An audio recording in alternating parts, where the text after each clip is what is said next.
यदि आपको board exam देना है और आपकी तैयारी बिल्कुल नहीं हुआ है तो आप 12th पीसीएम सॉल्यूशन एप्लीकेशन को डाउनलोड कर सकते हैं जो प्ले स्टोर पर मिल जाएगा। इसमें आपको physics, chemistry, maths, Hindi, English, bio के इम्पॉर्टेंट क्वेश्चन मिल जाएगा जिसका हल आज से कराया जा रहा है।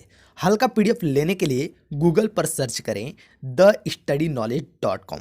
वहाँ पर सभी का हल आपको मिल जाएगा।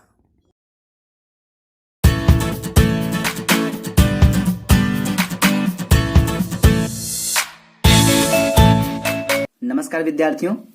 तो आज की इस वीडियो में हम आपका स्वागत करते हैं इस स्टडी नॉलेज चैनल पे।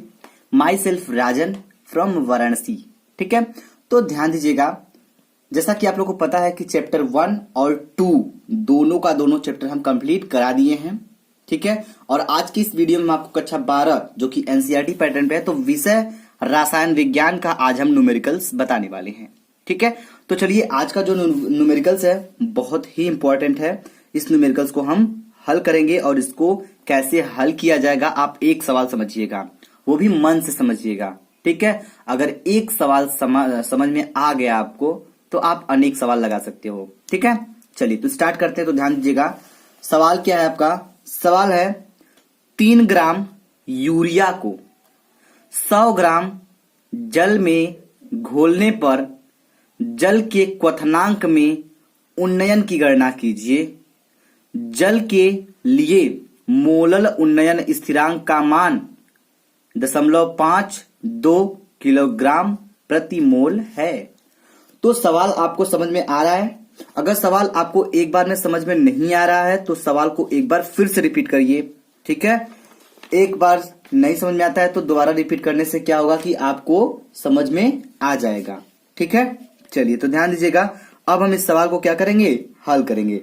तो हल करेंगे तो इसके पहले हमें पता होना बहुत जरूरी है कि फार्मूला कौन सा लगेगा। ठीक है, चलिए तो फार्मूला लगाने से पहले हमें कुछ और भी चीजें पता करना होगा। तो पहले हम क्लियर कर लेते हैं कि हमारा क्या क्या वैल्यू दिया गया है। समझ में आ रही बात? चलिए तो ध्यान दीजिएगा, 3 ग्राम यूरिया को 100 ग्राम जल में घोलने पर, तो इसमें हम आपसे एक बात पूछना चाहेंगे। ठीक है, एकदम ईमानदारी से आप कमेंट बॉक्स में कमेंट करके बताइएगा कि इसमें विलेय क्या है और विलायक क्या है। जिसको आ रहा है वो हमें कमेंट बॉक्स में बताएगा जरूर, वो भी ईमानदारी से। ठीक है, तो आप जो भी बताएगा हमें कमेंट बॉक्स में बताएगा। ऐसे तो हम यहाँ पे बताना प्रारंभ करेंगे क्योंकि हम इतना टाइम नहीं है कि हम आपका वेट करते रहें। तो 3 ग्राम यूरिया को 100 ग्राम जल में घोलने पर, तो इसमें विलेय और विलायक क्लियर कर लीजिएगा। हम आपको बता देते हैं कि विलेय और विलायक क्या है, और जो आपके दिमाग में चल रहा है आप उसे कमेंट बॉक्स में जरूर लिखिएगा, वो भी ईमानदारी से। ठीक है, तो हम बता दें जो इसमें विलेय है वो आपका यूरिया है। यूरिया 3 ग्राम है और 100 ग्राम जल में घोला जा रहा है। तो जिसके अणुओं की मात्रा अधिक होती है वो क्या होता है? विलायक होता है, और जिसके अणुओं की मात्रा कम होती है वो विलेय होता है। तो कम मात्रा किसका है? इसका, यूरिया का। तो यूरिया क्या हुआ? विलेय हो गया। तो हम कह सकते हैं कि स्मॉल डब्लू, ध्यान दीजिएगा, स्मॉल डब्लू को हम कहते हैं विलेय। ठीक है, विलेय। ठीक है, और विलेय क्या है आपका? यूरिया ही है ना। तो यूरिया का द्रव्यमान दिया गया है, आपका भार मात्रा कितना दिया गया है? 3 ग्राम। ठीक है, तो हम लिखेंगे W बराबर हमको दिया गया है 3 ग्राम। क्लियर हुआ? अब ध्यान दीजिएगा, अगर इस सवाल में आप विलेय विलायक छांट लेते तो आधा सवाल आपके क्लियर हो जाते हैं। ऐसे ही 100 ग्राम के जल में, तो कैपिटल W की वैल्यू हमको दे दिया गया है क्या? 100 ग्राम के जल में। समझ में आ रही बात? तो ये हो जाएगा 100 ग्राम, ये 3 ग्राम, ये 100 ग्राम। समझिएगा, एकदम स्टेप बाय स्टेप हम चलेंगे, वो भी आपको बेसिक तरीके से बताएंगे। अगर आपको कोई भी टॉपिक नहीं समझ में आएगा तुरंत आप हमें कमेंट बॉक्स में पूछ सकते हैं, जहां भी नहीं समझ में आएगा। ठीक है, अब हम जरा सा बात करेंगे यूरिया को लेकर। समझ में आ रही बात? यूरिया, तो ध्यान दीजिएगा, यूरिया जो होता है आप खेतों में डालते हैं यूरिया को। ठीक है, तो यूरिया जो होता है इसका सूत्र क्या होता है ये जानिए आप। ठीक है, कि इनऑर्गेनिक केमिस्ट्री में जब ये आएगा यूरिया, तो यूरिया को हम बहुत ही अच्छे से खोलने वाले हैं। आप एकदम बिंदास होकर स्टडी करते रहिए और हम कंप्लीटली पूरी की पूरी टॉपिक जो है और आपको हम कंप्लीट कराएंगे। ठीक है, वो भी एकदम सिंपल तरीके से। चलिए ध्यान दीजिएगा, यूरिया का सूत्र पहले हम जानते हैं, तो इसका सूत्र होता है NH2, ठीक है, NH2CONH2। तो ये होता है सूत्र यूरिया का। अगर हम बात करें तो यूरिया का अणुभार ज्ञात करना है हमें। पहले हमको जिसकी जरूरत पड़ने वाली है हम उसका क्या करेंगे, उसको कलेक्ट करेंगे, ठीक है। तो अणुभार निकाल लेते हैं पहले, ठीक है। तो अणुभार निकालेंगे तो कैसे निकलेगा, ध्यान दीजिएगा, क्या है, NH2CONH2, ठीक है।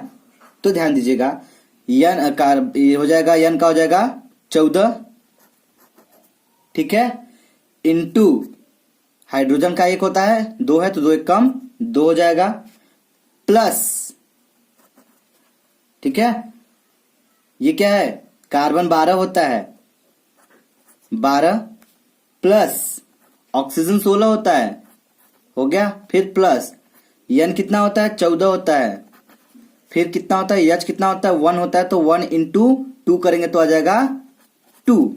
अब हम इसको टोटल हल करेंगे तो हमारा आ जाएगा 60। तो हम कह सकते हैं कि हमारा स्मॉल m का वैल्यू क्या होता है, 60 हो जाएगा। समझिएगा ध्यान से, तो ये हो जाएगा इसका वैल्यू, अणुभार निकल गया। अब एक चीज ध्यान दीजिएगा, और ध्यान देने वाली बात क्या है इसमें इसमें आपका Kb का वैल्यू दिया है। Kb मतलब कह सकते हैं जल का मोलल उन्नयन स्थिरांक, ठीक है। तो जल का मोलल उन्नयन स्थिरांक हम जरा फिगर इसमें सवाल में देखेंगे तो यहां बोला जा रहा है, सॉरी क्या दिया है, जल के लिए मोलल उन्नयन स्थिरांक का मान हमको दिया गया है, जो कि यहां पे आप ध्यान दीजिएगा। तो हम इसको Kb से दिखाते हैं मोलल उन्नयन स्थिरांक को, तो हम लिखेंगे Kb का वैल्यू हमको दिया गया है 0.52, ठीक है, किलोग्राम प्रति मोल। तो ये हमको दिया गया है। समझ में आ गया आपको जितना वैल्यू दिया गया है उसमें कोई रिलेशन बनता है, कोई सूत्र बनता है, तो उस सूत्र को लिखेंगे, उस सूत्र पे सारा का सारा वैल्यू पुट करेंगे और तोड़ेंगे, उसको जोड़ेंगे और हम इसका आंसर निकालेंगे। देखते रहिए, बस हम चलते हैं इसके आगे। तो हम आपको बता दें कि अगर आप पिछला वीडियो नहीं देखे हैं विलियन चैप्टर का, तो आप उसे जरूर देखिएगा। उसमें हमने सारे के सारे फार्मूलेज कंप्लीटली आपको बता दिए हैं, किसमें क्या रिलेशन होता है, कैसे सूत्र होता है, क्या होता है, सब उससे क्लियर कर लेंगे तो आपको समझ में आ जाएगा, ठीक है। चलिए फिलहाल हम बताते हैं, क्वथनांक में उन्नयन हमको ज्ञात करना है, ठीक है। तो हम लिखते हैं क्वथनांक में उन्नयन, क्वथनांक में उन्नयन, ठीक है। इसका सूत्र होता है क्या, ध्यान दीजिएगा, delta TB is equal to, ठीक है, delta TB is equal to 1000, ठीक, into Kb into small w upon क्या रहेगा, small m into capital W। समझिएगा ध्यान से, ये फार्मूला होता है। अगर आपको नहीं आता है तो इसको नोट करिए फटाक से, और इसी फार्मूले में हम इस सवाल को तोड़ने वाले हैं, ठीक है। चलिए तो फार्मूला नोट कर लीजिएगा, हमें तो उम्मीद है कि आप नोट कर लिए होंगे। तो जो नोट नहीं कर सकते हैं वो स्क्रीनशॉट करके रख सकते हैं, ठीक है। और हम चाहेंगे कि आप अगर स्टडी करने बैठते हो तो आप पेन और रफ लेकर बैठिए, ताकि अपना एक देखिए, हम एक हेडिंग को, एक डेफिनेशंस को क्लियर करते हुए चलते हैं और साथ ही साथ न्यूमेरिकल्स को भी बताते हैं। तो इससे आपके ये बेनिफिट होंगे। तो आप चाहेंगे तो आप अपना नोट्स तैयार कर सकते हैं रेगुलर स्टडी के लिए, ठीक है। चलिए आगे बात करते हैं।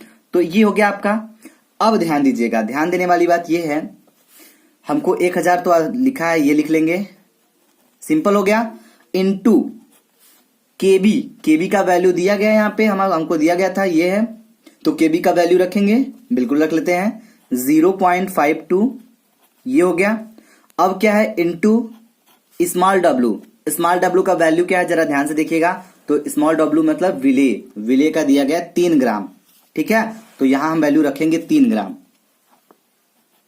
हुआ, हम उम्मीद करते हैं कि आपको समझ में आ रहा होगा। अब ध्यान दीजिएगा, बट्टे स्मॉल एम का वैल्यू यहां पे निकाल लिए हैं हम, ठीक है। तो क्या है, 60 आया है, तो यहां पे रखेंगे 60 गुणे, फिर क्या है, कैपिटल डब्लू मतलब विलायक का द्रव्यमान जो दिया गया है वो रखेंगे। तो देखिए कैपिटल डब्लू का मान हमारा क्या है, 100 ग्राम है। चलिए 100 ग्राम हम पुट कर लेते हैं, तो यहां लिखेंगे 100, ठीक है, 100 हो गया।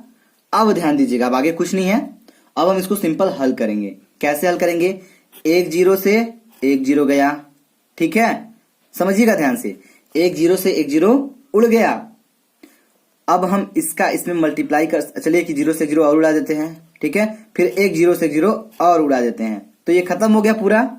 बचा क्या आपका, ऊपर बच गया 352.52 और 3, तो इसमें इसका मल्टीप्लाई कर लेते हैं, ध्यान दीजिएगा। तो 3 दूनी के 6 हो जाएगा और 3 पच्चे 15, ये हो गया। और दशमलव कहाँ लगेगा, 2 अंक पे, तो दशमलव यहां लगेगा 1 2, ठीक है, तो ये हो गया आपका। और एक चीज ध्यान दीजिएगा, अब ध्यान देने वाली बात है, बट्टे क्या है, 6 है। अब इससे हम हल करेंगे तो हमारा जो वैल्यू मिलेगा, इसको टोटल हल करने के बाद जो आपका आंसर आएगा वो होगा 0.26, ठीक है। इसका मात्रा क्या हो जाएगा, केल्विन, ठीक है, ये आपका आएगा आंसर। तो ये हमारा निकल गया डेल्टा टीवी। इसी को कहते हैं क्या, क्वथनांक में उन्नयन। चलिए उम्मीद करते हैं कि आपको समझ में आ गया होगा। चलिए ध्यान दीजिएगा, अगर ये समझ में आ गया तो हम नेक्स्ट टॉपिक पे बढ़ते हैं। अगला सवाल क्या है जरा उसको देखते हैं, तो ध्यान दीजिएगा अगला क्वेश्चन को। तो चलिए दूसरा सवाल को देखते हैं हम। तो दूसरा सवाल आपका क्या है, 9 ग्राम ग्लूकोज को 150 ग्राम जल में घोला गया है। इस विलयन का क्वथनांक, ठीक है, कितना है, 100.17 डिग्री सेंटीग्रेड है। जल के लिए केबी की गणना कीजिए। तो ध्यान दीजिएगा इसमें, तो ये जो आपका दिया गया है विलयन का क्वथनांक, ये इतना दिया गया है, डिग्री सेंटीग्रेड में है। तो पहले इसको हम क्या करेंगे, पहले इसको हम कंप्लीट करेंगे इसमें केल्विन में चेंज करेंगे। तो कैसे करेंगे, ध्यान दीजिएगा। तो ध्यान दीजिएगा इस सवाल को लगाएंगे कैसे। तो पहले हम डेल्टा टी, अगर हम इसमें बात करें तो इसको क्या निकालना है, इसमें इसका हमको गणना करना है केबी का, ठीक है। ध्यान दीजिएगा, हमको एक सूत्र पता है, ध्यान सूत्र ध्यान दीजिएगा।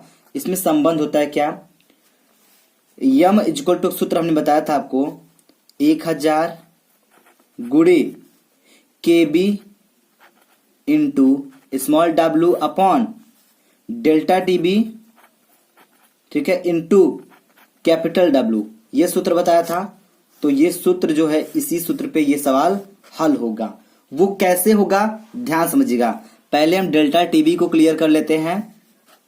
तो डेल्टा टीबी, ठीक है, तो इसको निकालेंगे। तो ये है क्या, क्वथनांक में उन्नयन। तो क्वथनांक में उन्नयन पहले हम निकालेंगे, तो क्या करेंगे, विलयन का क्वथनांक माइनस विलायक का क्वथनांक।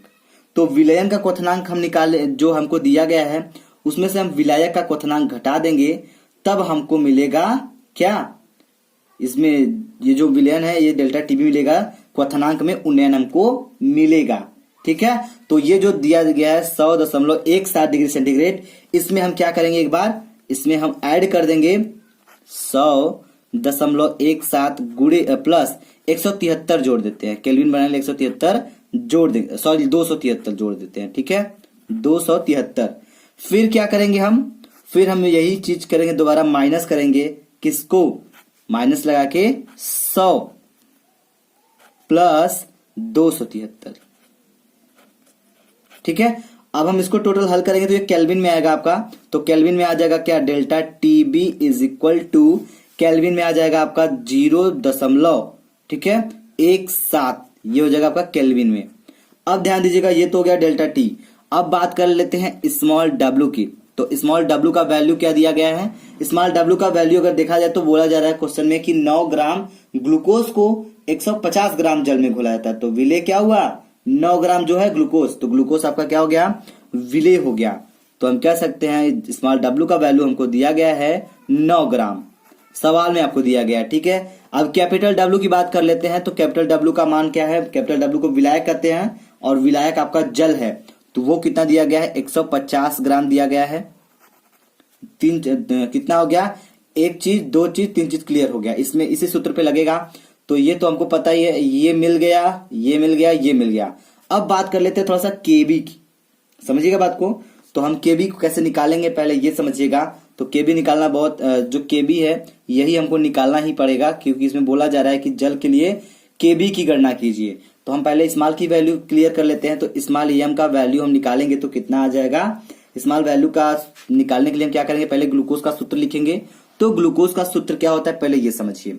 ग्लूकोज का सूत्र होता है C6, ठीक है, C6H12O6, ये होता है ग्लूकोज का सूत्र। अब बात करते हैं इसके, हम अणुभार निकाल लेते हैं M का। तो कार्बन, ठीक है, कार्बन का कितना होता है, 6 होता है, सॉरी 12 होता है। तो 12 गुणे 6 प्लस हाइड्रोजन का 1 होता है, तो 1 इंटू 12, ठीक है, प्लस ऑक्सीजन का 16 होता है, ठीक है। तो ये क्या हो जाएगा, 16 गुणे 6, समझिएगा बात को, ठीक है। अब इसको हम हल कर लेते हैं, जरा ध्यान से देखिएगा। तो इसको जब हम हल करेंगे तो ये टोटल आ जाएगा कितना, ये आ जाएगा 180। तो हमारा ग्लूकोज का जो अणुभार है स्मॉल एम का वैल्यू क्या आ जाएगा, स्मॉल एम का वैल्यू आ जाएगा 180। तो सारा का सारा मटेरियल हमें मिल चुका है। तो हमें जब मटेरियल मिल चुका है तो अब काम करने में कोई प्रॉब्लम नहीं होगा आपको, आप बिल्कुल सिंपल से निकाल सकते हैं। चलिए, हम आपका हेल्प तो कर नहीं सकते, लेकिन हम इतना जरूर कहेंगे कि आप इसको लगाइएगा। अगर आप इसको लगाएंगे तो प्रैक्टिस आपकी होगी, और प्रैक्टिस आपकी होगी तो आपके लिए बेनिफिट है। ये सूत्र हमने बता दिया आपको, इसमें सारा का सारा वैल्यू क्लियर कर दिया। यहाँ पे बस आपको ज्ञात क्या करना है, केवी की वैल्यू ज्ञात करनी है। तो ये केवी का वैल्यू ज्ञात करके आप हमें कमेंट बॉक्स में बताइएगा, हमें आपके कमेंट का इंतजार रहेगा। हम आपको इतना जरूर बता देते हैं कि इसका आंसर क्या आएगा, आंसर जिसका सही आएगा वो समझ, और ईमानदारी से लगाएंगे, कोई चीटिंग नहीं। ये नहीं कि कैलकुलेशन आ गया तो आप मोबाइल पकड़ ले, मोबाइल से कैलकुलेशन नहीं करना, बिल्कुल कैलकुलेशन आपको ही करना है, ठीक है। तो इसका आंसर हम बता देते हैं क्या आएगा आपको, आप इसको हल करके मिला लीजिएगा, बाकी हम कमेंट में आपका चेक करेंगे, ठीक है, जिसका इसका आया रहेगा। तो इसका आंसर जो आएगा, केबी की वैल्यू जो आएगी वो हो जाएगी आपकी 0.51, इतना आएगा आंसर, ठीक है। केल्विन किग्रा प्रति मोल, इतना आंसर आएगा। हम चाहेंगे कि आप इसको जरूर लगाइएगा और हमें कमेंट बॉक्स में बताइएगा जरूर, ठीक है। चलिए, अगर ये वीडियो आपको अच्छा लगे तो प्लीज वीडियो को लाइक करिएगा, शेयर करिएगा और हमें कमेंट बॉक्स में कमेंट करके जरूर बताइएगा। तो इसमें और भी कुछ न्यूमेरिकल्स हैं उसको हम क्लियर कर लेते हैं, ठीक है। चलिए, धन्यवाद वीडियो देखने के लिए।